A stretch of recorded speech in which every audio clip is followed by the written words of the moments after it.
Hi, my name is Charmie Leza. I'm 20 years old and I'm a current neuroscience major at Arizona State University. And I'm studying neuroscience because I wanted to learn more about myself and how my brain works. I am diagnosed with OCD, anxiety, and ADHD, as well as depression, but the first three almost work in tandem with each other. I have many ways that I have managed my diagnosis and many ways I overcome certain parts of them, as well as many ways that I let them work for me as a superpower. And that's what I'll be talking about today. According to the National Institute of Health, that's NIH, mental health includes emotional, psychological, and social well being. It affects how we think, how we feel, how we act, make choices, and how we relate to others. It is more than the absence of a mental illness. It's essential to your overall health and quality of life. So that is the definition from NIH.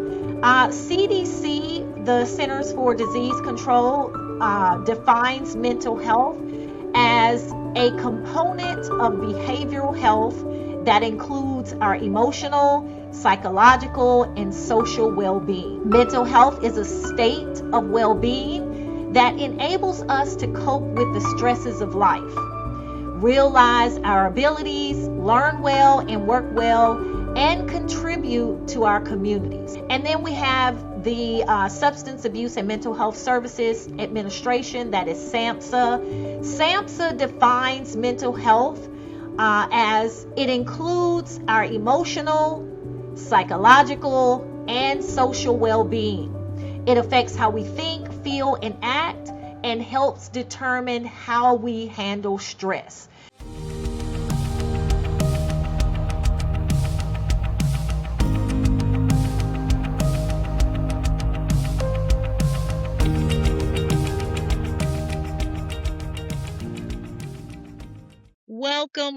Welcome to The Real with Dr. Wendi, where we have real talk, real tools, and real change. I am Dr. Wendi Watson, your host.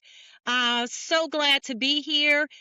Today's episode, the title of today's episode is More Than My Mental Illness. So I just gave you three definitions from NIH, CDC, and SAMHSA. Now, what I do want to highly emphasize is that all of the definitions are consistent.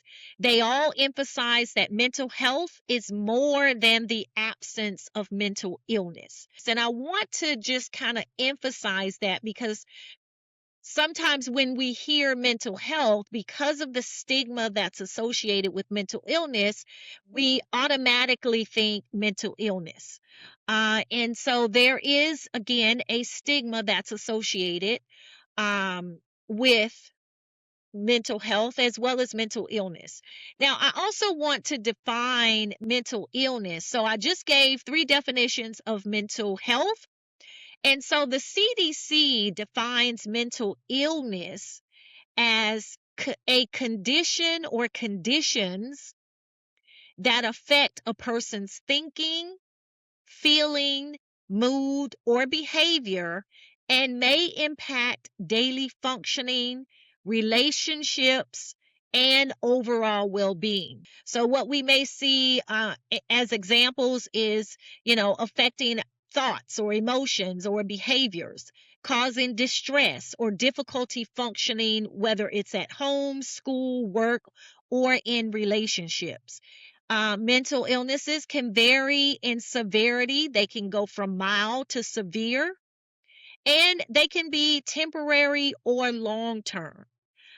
It is diagnosable using an established criteria. And so I wanted to share the distinction before we got into our conversation with Miss Charm.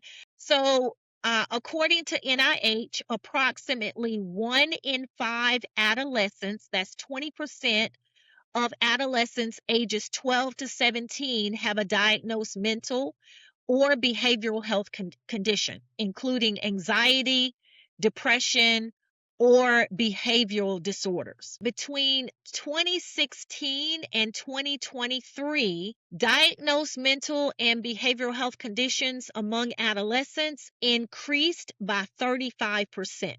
And then, so we saw a 61% increase with anxiety and a 45% increase in depression. I share this to just kind of share the prevalence of mental illness among our adolescents. We also see it among our young adults, 18 to 25. So we're seeing approximately 1 in 3 young adults ages 18 to 25 experience a mental illness within the past year. Okay, so Miss Charm, again, the title of this podcast today, this episode is More Than My Mental Illness. So, if you could just tell us a little bit about yourself and what you're currently studying in college, because you are a college student. Hi, so again, my name is Charmie Leza, and I am currently studying neuroscience. I'm a neuroscience major at Arizona State University. I just wanted to get to know more about myself, more about the people around me. I just wanted to learn the foundation of what makes us us. So I chose neuroscience. It was that or psychology, but I wanted to be a little bit more broad so I could get all the different avenues when it comes to the brain. And, I chose neuroscience because of that and because I myself have OCD, anxiety, I have depression, and I have ADHD. So, like Miss Wendy said, it's very prevalent in the youth, it's very present in adolescence, so I got the most common and popular ones. So, yeah. And so, tell us a little bit about where you're from, and Mhm. are you working, and Yes. what do you do? So I work at Starbucks. That's actually where I met Miss Wendy. They pay for my tuition currently, which I thought was a good opportunity. So I'm a shift manager there. In my free time, I do some volunteer work. I volunteered for a mental health clinic in Wendi, North Carolina, because that's where I currently live. I'm from Raleigh, and I have a Congolese background. And as you know, with mental illness and there's a stigma against mental illness, and because of that, in many cultures as well, because of other reasons, not just because of like, the general stigma, a lot of times they're not very privy to mental illness. So there's that on top of dealing with my mental illness, that also was a big problem within my household when I was dealing with my diagnosis. And, those were some of the challenges I had to overcome. Just for like a brief outline, we'll probably get more into that later. But yeah, so I do some volunteer work. And then I also did a program with NAMI called End the Silence. And so, That's yeah, I just like to spend my time educating myself and learning about all things related to psychology, related to, the human experience, and especially when it comes to mental health and just in general medical stuff, I would say. So, yeah, And so, again, thank you so much for joining us, and thank of you course. for your willingness to share your story and just kind of openly talk about your experience. Yeah, you mentioned that there was a lack of education around mental illness growing up in your household, Yeah. in your culture, and that's where the stigma comes from, or it contributes to the stigma, lack Yes. of education. And so that's what this podcast is really about. How can we educate our community? How can we Right. educate individuals and families, so that we can reduce the stigma that's associated with mental illness and even seeking help. Exactly. So, what just kind of inspired you to share your story publicly? Well, I feel like okay, so this might sound a little like crazy, right? But I feel like growing up with a lot of mental illness means that there's a lot of things that you are going to see that a lot of people don't see day to day. I feel like you develop skills because trying to survive, right?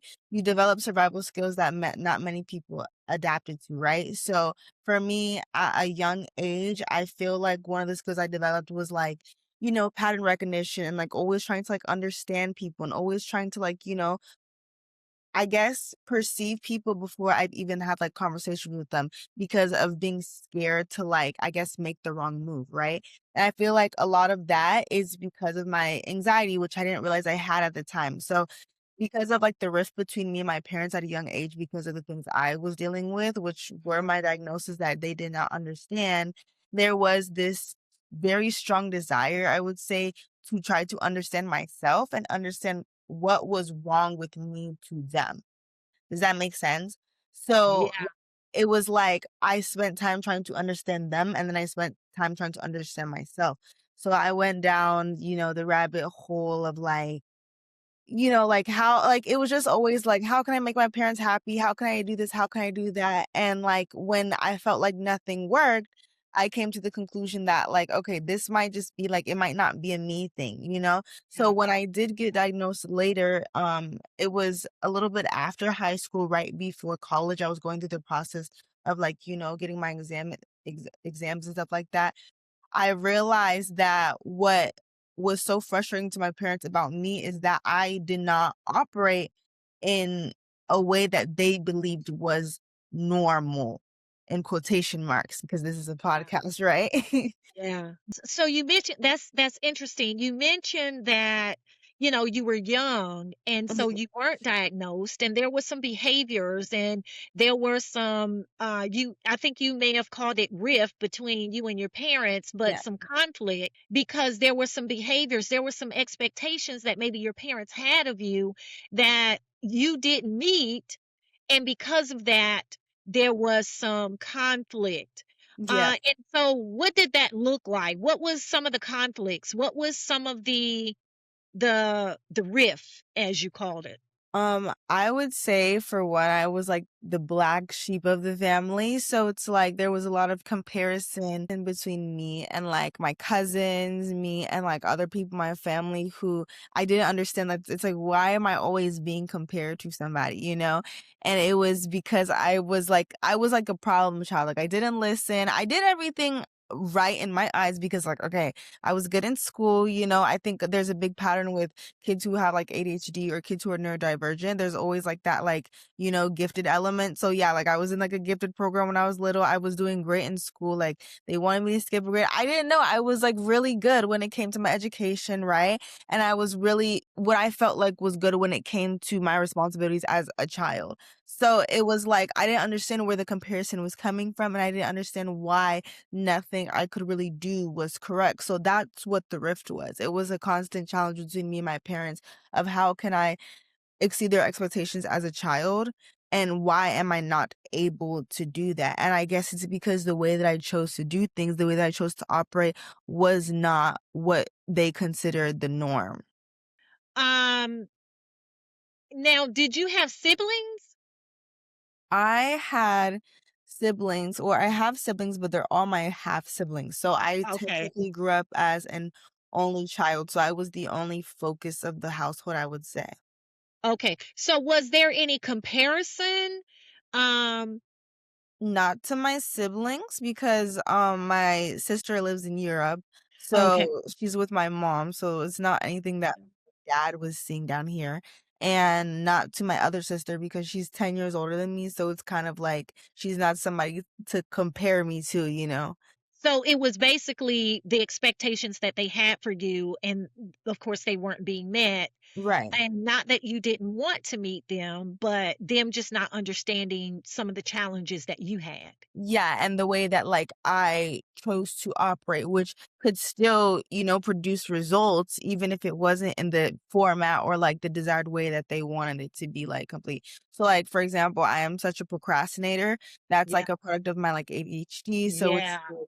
I was not the child to get my work done right after school or get my work. I was like, and I still do this to this day.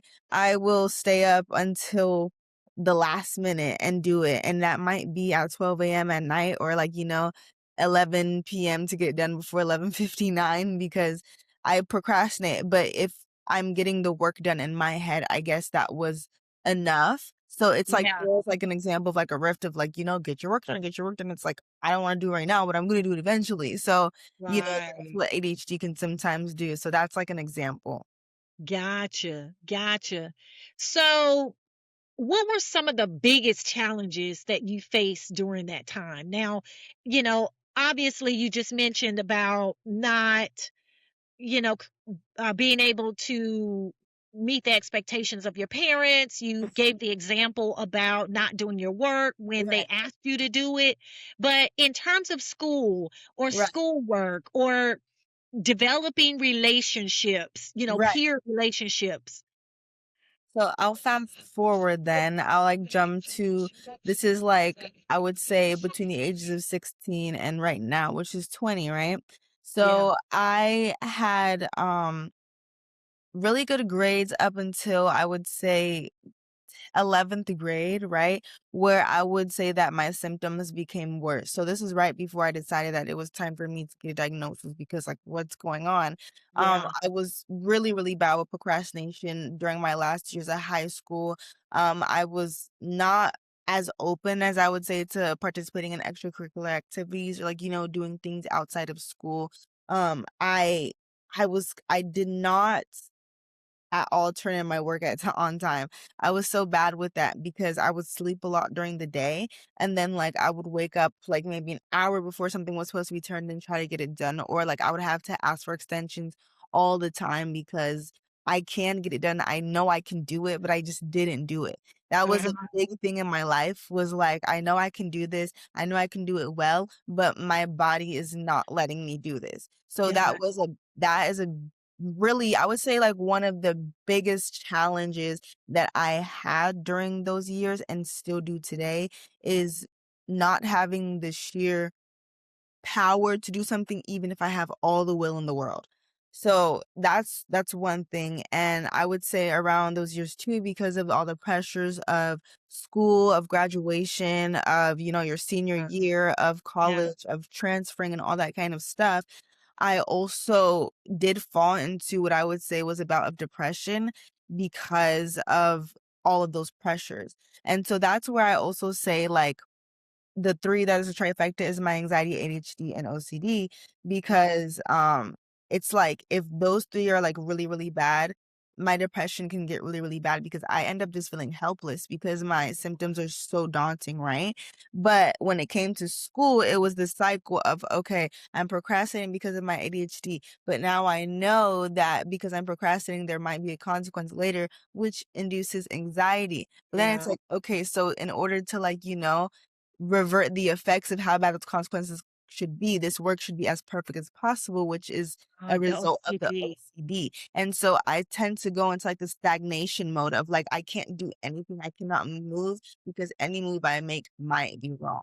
So that it was a big challenge and still is as well. That's just like the big overall symptom I would say of, my illnesses. And it really hit me in high school when, it came to applying to college, all that stuff. I was so last minute and I ended up just, saying, okay, let me do something that would be financially responsible and also still allow me to get my education while I guess taking things at my own pace. And so that was one of my biggest struggles when it came to education. And in terms of peer relationships, I would say I just am the worst with like communicating with people in terms of like keeping up with messages, and all that kind of stuff. So when it comes to my peers, keeping relationships is very hard. And it's usually a mutual understanding of like, we don't have to communicate every single day for us to be as close as we were the last time we talked, but Yeah. also trying to understand that a friendship is also a case of maintaining, a bond by action. Yeah. And so it's that can be a balance and it can be more of a challenge than I think it would for like a neurotypical person. So those are some of the challenges, some of the struggles that are also prevalent. Yeah. Now, what about work? Oh, with work, ironically, I am like golden.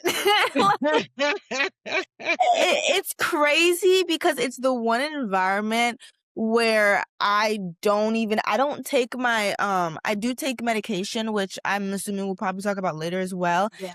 I never take I take medication for ADHD. I take is it okay if I say it? Yeah. I take Adderall for my ADHD, and I do not take it before work because I like the way that my brain works at work. Does that make sense? There's like enough chaos and enough pressure and enough like, go, go, go Yeah. it's the perfect pace for my brain, if that makes sense. Like if I had to describe it, the environment of work and my brain work on the same frequency. So it's like the way that I am as a person, the way that my brain chooses to work is the perfect environment for it. So it's like I have my own chaotic way of doing things as a manager, which we all agree on is that like I get stuff done, but it's like it'll be a mess for the entire time I have to get something done, but at the end it's like boom. Like she did it though and it looks amazing. So it's like, I have my own way of doing things that may look a little chaotic, but it's like in my brain I have my own puzzle piece of how I'm putting things together and how I'm doing things and how I'm keeping things together because of course there's a lot of responsibilities as a shift manager. I have to, especially when my manager is not there, which she's like the Yeah. sweetest lady ever, so she would never be upset if things turned out like a complete mess. But yeah, we try our best to maintain, like, for example, our drive through times and, making sure every customer has what they need and making sure the store is clean and up to standard and that we pass like, safety inspections. So it's like having to deal with all of that, it can be a lot. But it's Yeah. like, it's almost fun for me because it's like a game. It's like my brain is like, all right, this.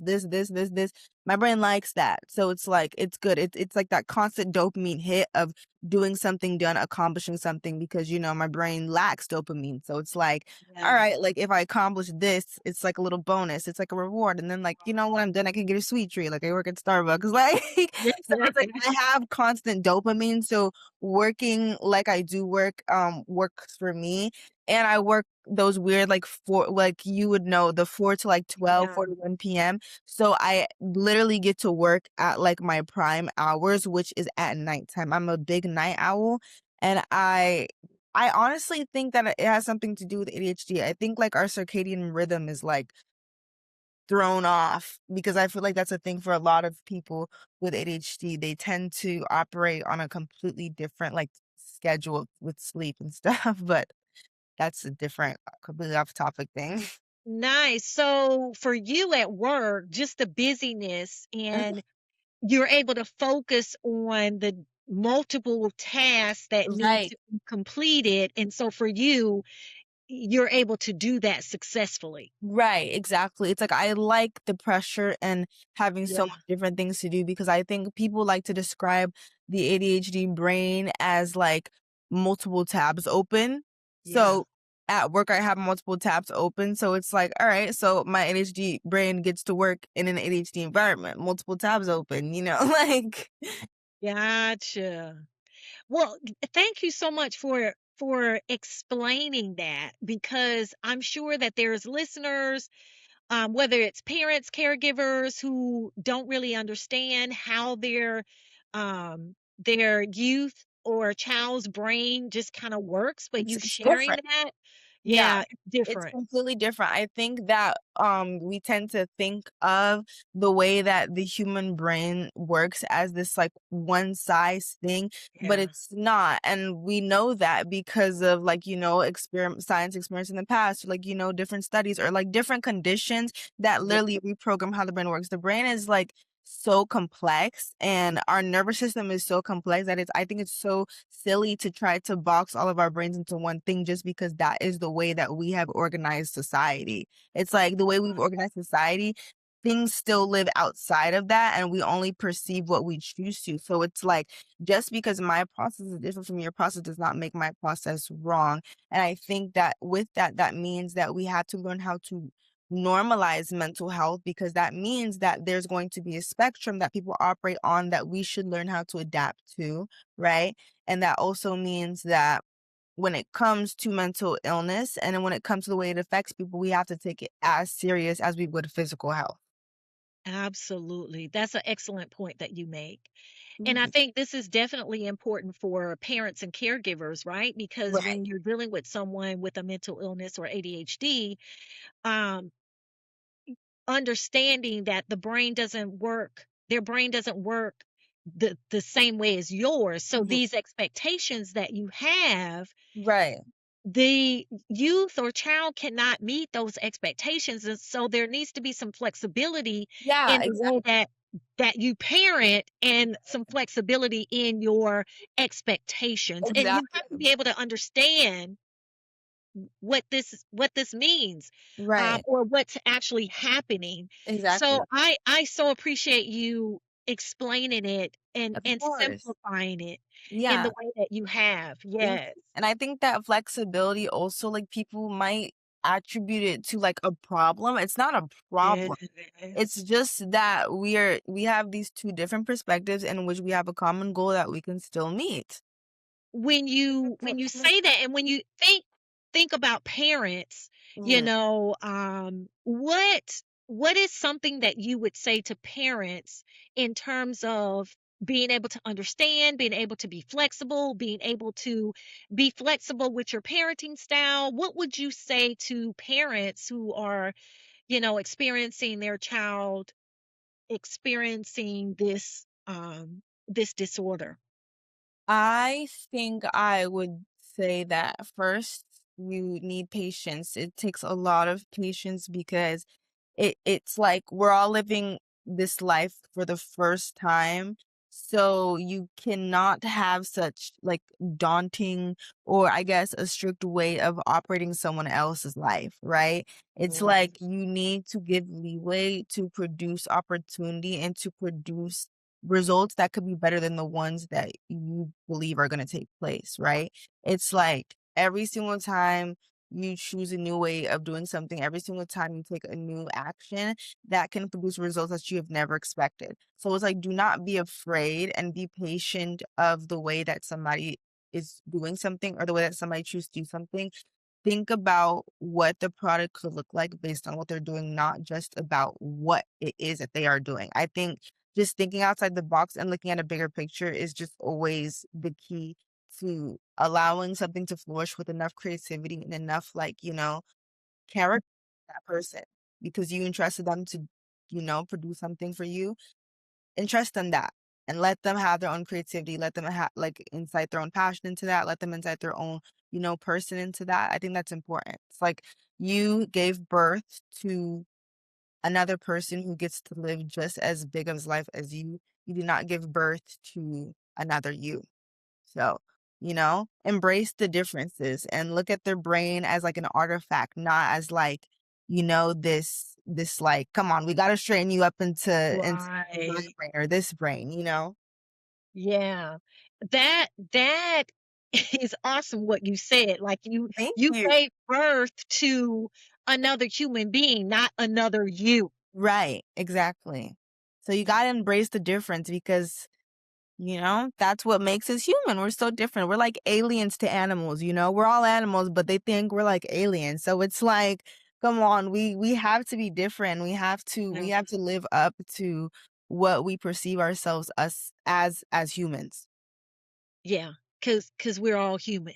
Because we're all human, exactly. We're So all and then we're human. all doing this for the first time as far as we know. So Yeah. give grace and embrace the difference. That's how science works. People come up with something that everybody says it's crazy at first, and then like 10, 20, 100,000 years later, we're saying that this is a theory that if something else doesn't fall into this box, it doesn't make sense. That's how like like gravity, relativity and all that stuff. It's like, okay, like we know that this is set in stone. So if something does not follow gravity, then it doesn't make sense. It's like that was just a theory at first.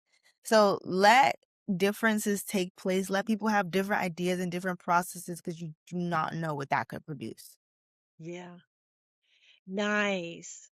What do you think are some misconceptions, that people have about mental illness that you wish they understood? I feel like there's so many. I think there's a misconception around its importance, of course, which is one reason why we're talking about it today. But Yeah. because of how it's not so rooted in important spaces like institutions, like, educational institutions, for example, there's no, like, we in middle school and high school, there's a requirement to take healthful living and, physical education, but there's no requirement to, take a class that revolves around mental health and mental illnesses. So Yeah. it's like when you don't place such an importance on something in society, it's really hard for people to take it as serious or deem it as important, which means that it gets overlooked day to day, right? Which means that, like, at work, for some people, for some businesses, they're getting into the habit of, like, being able to take a mental health day. But that's not like, if I break a bone, I definitely get a leave. I definitely, get PTO. Exactly. But if I need a day because I'm going crazy and I'm thinking about, you know, doing some really bad things to myself, I still gotta go Yeah. to work. You know what I mean? So Yeah. it's The like, expectation is that you still have to show up. yeah, you still have to show up even if it's mental, but people don't like, I mean, schizophrenia exists. Do you know what I'm saying? And it's like, that is something that is essentially mental. We cannot see what these people are perceiving, but to them, it is Yeah. so very real. So it's like, why wouldn't something that I'm dealing with mentally not be taken as and importance as well. So I think there's a misconception about how important it is when we've already established how it can affect people's lives. We see statistics, we see suicide rates, we see, Yeah. cases of, for example, schizophrenia and other mental, illnesses that are psychological, that deal with the brain. And we see how they affect people's day-to-day life. And it's like still kind of just like yeah, that happens, but nothing else to it. That's Yes. Um, y- y- you said it. I couldn't have said it better. The misconception is that physical health is more important than our mental health. right. But both can take you to the same place. Exactly. Exactly. Yes. Thank you so much for Yes, of saying it and course. saying it that way. Mm. Now, what advice would you give someone who is afraid? Well, I think what I want to ask is, what was it like asking for help for the first time? What was that like for you? Because you mentioned that you didn't get diagnosed until almost or when you were in college, right? Yes, essentially, I was in the process of it after I graduated, before I went to college, and I got my diagnosis within my first semester of college. Okay. But you were experiencing symptoms through My high whole school, life. My whole your life. whole And it life. was the worst through high school. Right. And so, again, what was it like asking for help for the first time? Well, so in high school, I did have a therapist through my hospital. For me, it's Wake Med, right? Uh-huh. But because of, like, again, some rifts with my parents, they actually did not want me to go anymore because I quote unquote did not need a therapist. So I spent a couple of years, like, still Oh, having, okay, hold it. Wait a minute. So you said you went to Wake Med when you were in high school yeah.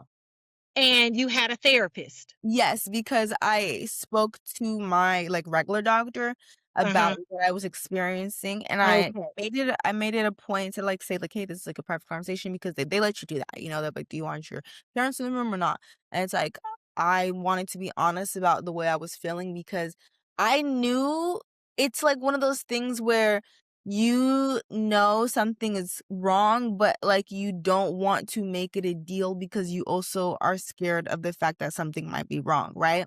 And Right. I want to also say that because this was post-COVID, there was a big uprise on social media of mental illness and, like, education about how, like, our mental health works in general, but that Yeah. also meant there was a large surge in, like, self-diagnosis and, like, a lot of Yeah. claims around people having certain illnesses, and it came a whole thing where it's like, a lot of people who are in older generations who never even, like, thought about mental health or thought about mental illnesses, for them, it looked like just a big fat excuse to not work and not do anything. But sometimes it is that serious. I can see both points of view, but at that point it was almost like a little embarrassing to say like, hey, like I have ADHD, because you scroll on TikTok, you scroll Gotcha. on Instagram, you scroll on Facebook, everybody's saying ADHD this and ADHD that, but it's like, no, Yeah. guy, like I really have ADHD. Like, so so that was like a thing, right? But I overcame that, because it's like, if you want to help yourself, you're gonna help yourself. So my parents shut down my therapist real fast, and then I was like, okay, you know what? When I turn 18, like, I know at this point, I think I'm like I think I just have really good pattern recognition. And it was just like a thing of like, I know what's going on. Like, I know everything I have. I know everything that's going on with me. I need somebody just to verify this so I don't look crazy, because they already think that. Like, Yeah. so Yeah. when I turned 18, I went right to, I literally figured out all my insurance stuff. I went right to a therapist well, actually, I went back to Wake Med, because, and I was like, hey, they gave me a referral to a therapist. The therapist they gave me a referral to, my apologies, a psychiatrist, because those two are different. They gave me a referral to a psychiatrist. My psychiatrist gave me a referral to a therapist and sent me to a psychologist, where I got an official diagnosis, which Yeah. said everything I thought I had, because like I knew it, right? Right. And Yeah. then, so now I had my official diagnosis, and I am in and out of therapy, and I continue to see a psychiatrist. So I just used all of them, and that was like through a timeline of between like 18 and 19, and of course until now, where I still do see a therapist and I still take medication to manage, but it's up and down, and like it's not a linear process. So obviously there's good days and bad days, and I'm okay with it, because like I'm okay with the fact that this is my brain. You Yeah. know, I'm just learning about myself to understand how I can move through this world. Nice. Nice. And how you advocated for yourself, Thanks. and how you continue to advocate for yourself. I love it. Now, what advice would you give someone who is afraid to reach out for help?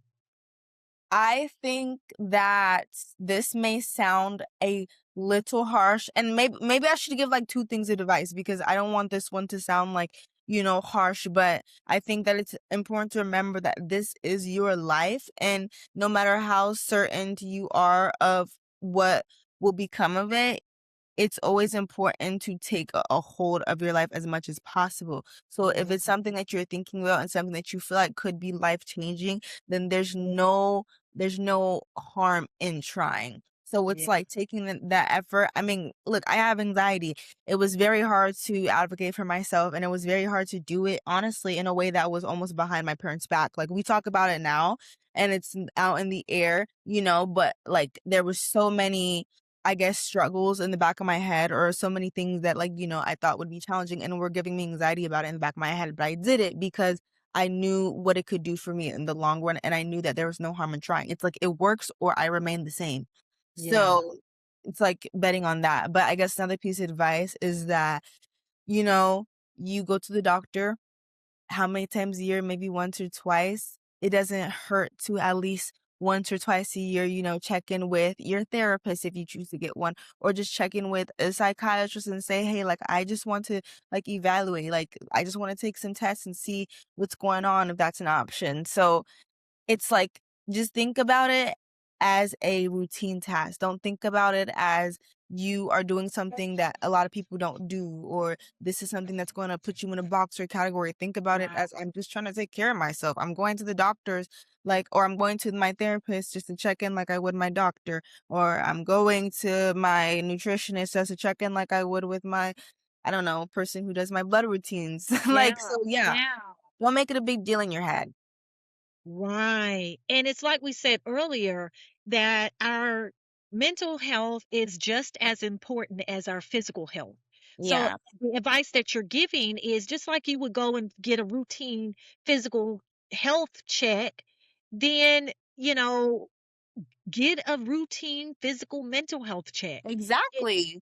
and like you're saying, don't put yourself in a box. Don't think about what other people are going to think. Um, you are the most important person. Exactly, in your entire life, because you only ever perceive life from your eyes. So you have to take control and take direction. It's like it's hard, it's not easy, and it's very much easier said than done, but it's like you will spend your whole life thinking about it or you'll do it. Yeah. Yeah, and you mentioned it's not easy. So, there are going to be some challenges. And Yeah. so, were there moments when giving up felt easier than moving forward for you? Oh my gosh, so many times. Even like probably last week. Like you gotta probably last week. Like that's what I'm saying is that it's so hard to like say that out loud, but it's not linear. It's not like I go to a therapist and I'm going to be good. Do you know what I'm saying? I Yeah. think that's the part that like makes people want to separate it from physical health. Is like you go to the doctor, like you might could not be good after that, but most of the time your aim Yeah. is to be good. So a lot of people try to, I guess put the same kind of Comparison. Yeah. comparison to mental health, but it's not gonna be like that because your brain, like you think you do everything out of your brain. Those neurons that are shooting those, synapses that are happening like that is not something that you can just jump out of. You know what I'm saying? So Yeah. you literally have to train your brain to make those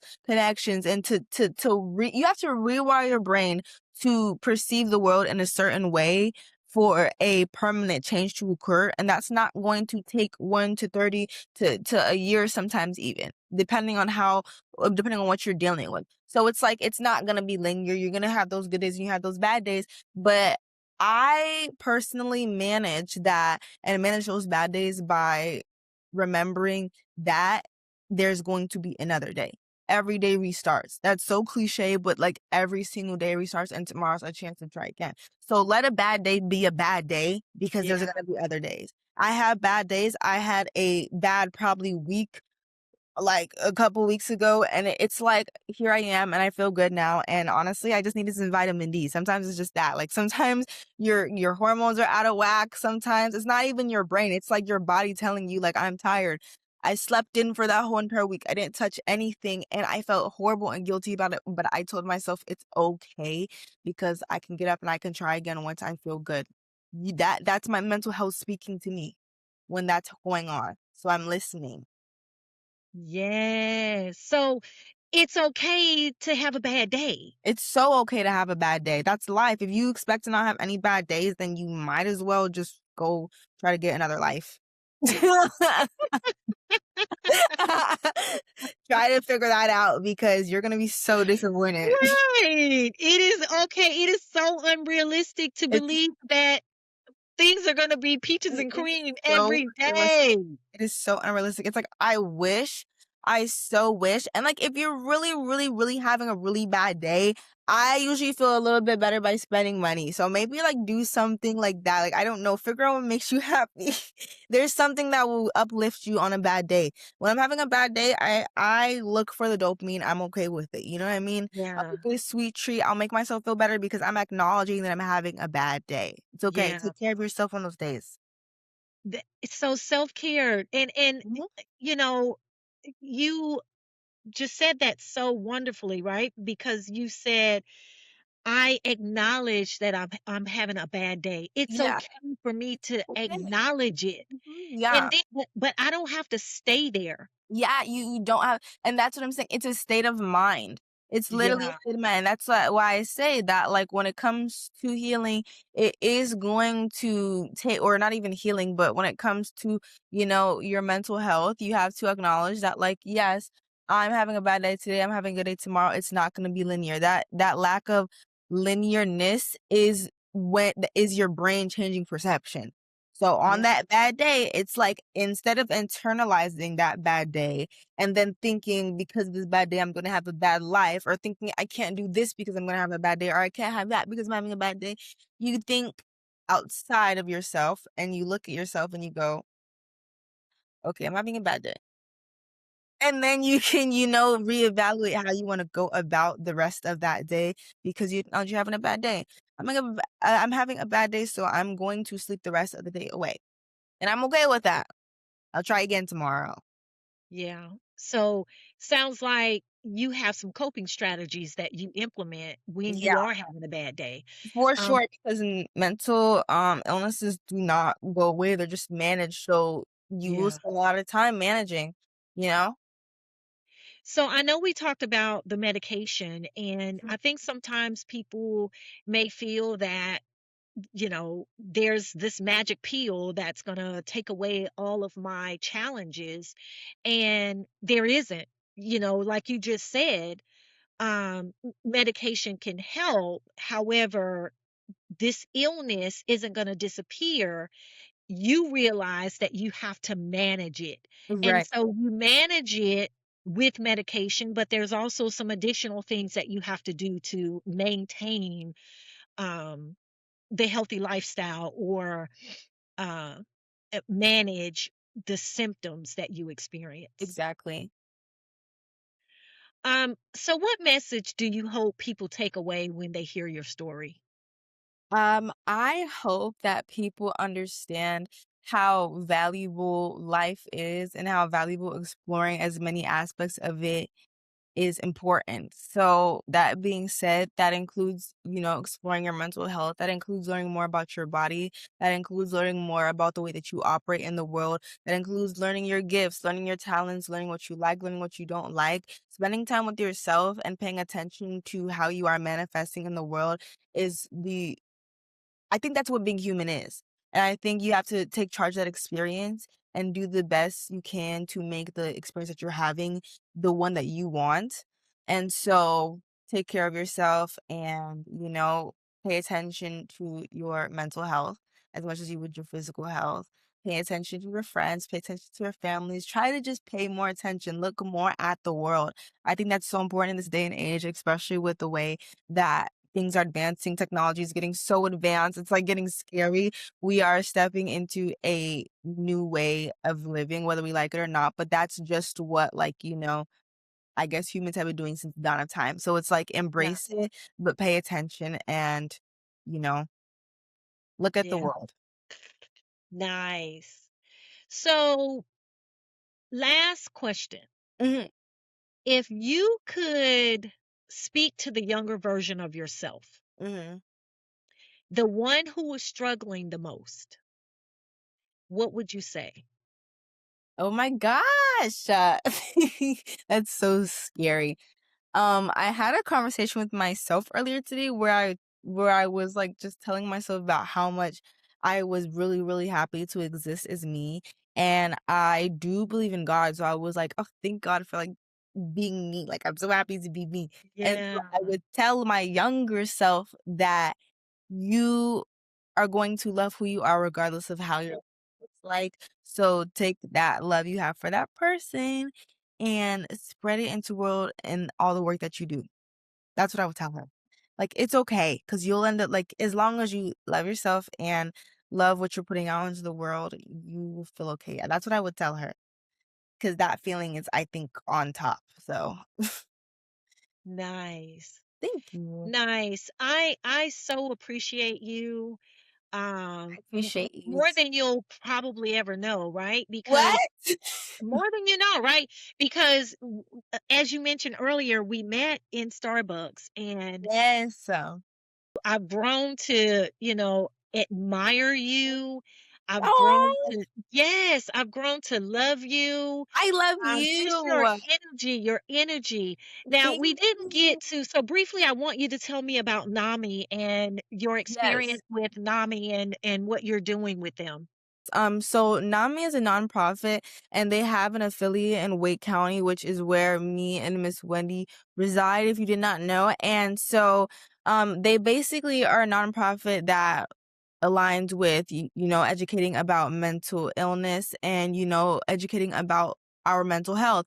And so they have many different programs and many different opportunities to do so. They have a lot of outreach. So they have like a um they call it a warm line. It's not a hotline because it's not immediate help, but it's a warm line where you can get additional services and additional resources that can help you with anything that you might be struggling with or need to know more about. They have like these presentations that you can read to educate about specific mental illnesses, to educate about like what you should do in certain situations. And then they have a End the Silence program, which is a new program that they have partnered with Wake County to educate within institutions about mental health and mental illness among specifically the youth. So they do it a lot in like middle schools and high schools. And they actually do some on college campuses as well. And they educate about like the warning signs. They educate with like using statistics. And there's usually a young adult presenter that shares their experience. And so, as you've heard a little bit about, I would be a person who shares my experience, and that's what I get to do with them. So if you're in the area and they have a presentation near you, you guys should come and see and learn about mental health. So that's what NAMI is. Yes. And can you share the website so that Yes. people, if they want to go on the website, look at some of the programs that they offer, that they're able to do that? Yes. So NAMI's homepage would be just namiwake.org. That's where you can find like a link to everything that they have. That's just their like regular homepage. So nami-wake.org to just find general information and get links to those support. They have support groups to get links to the helpline to learn more about the End the Silence program and other programs or initiatives that they may have. So I don't know if you talked about the program where you participated in. You mentioned the name of it earlier. Mm-hmm. And What the End the Silence one, that one, that was what and I told now. Yes. so tell us a little bit about that one. So, End the Silence program is it's an initiative that NAMI has with Wake County where they do a presentation within institutions. Specifically, there's a lot of high schools and middle schools that they aim to Okay. do the presentations in because it is for like the youth, but it's for all ages because they want, for example, parents to also know about it and they want teachers and staff to know about it as well. So they do these presentations where they educate about mental illness and mental health. They give warning signs. They give statistics. They give just a general rundown about what it looks like and how you can, help those around you that are struggling with it and how you can get help for yourself or those around you as well. There's also a young adult presenter, and that presenter, which would be me, is somebody who shares their story and shares their experiences as well as how they've overcome their own challenges and just give a message to their community about, you know, what it looks like for them and how they can manage themselves. So that's what the program is, and it's called NAMI and the Silence. They have more about it on their webpage, but that's just a general rundown. It's very beautiful. I did get to go to one of the presentations, and I still am waiting for another one to come for me to be a presenter for it. I've gotten my presentation already drafted out and everything. I got to work with like a lovely writing coach. And so I'll be doing mine soon and Miss Wendi will be there. So I will. yes. I will not miss it. I will not miss it. So I am so Sure. proud of you. Again, I want to thank you so much for joining us today, sharing your story. I Thank you. love, using your experience to help other people. Yeah, it's so important. Yes, it's so important. So again, thank you so very much, and I'll see you probably in the morning. Oh, you're not at work. I literally work tomorrow, so she will probably see me tomorrow. Well, I don't know. I might leave before. I have such a baby shift tomorrow, but you will definitely see me soon. Absolutely. All right. Thank you so much for joining us. I so appreciate you. Yes, I appreciate you too, Miss Wendi. Thank you so much for the opportunity.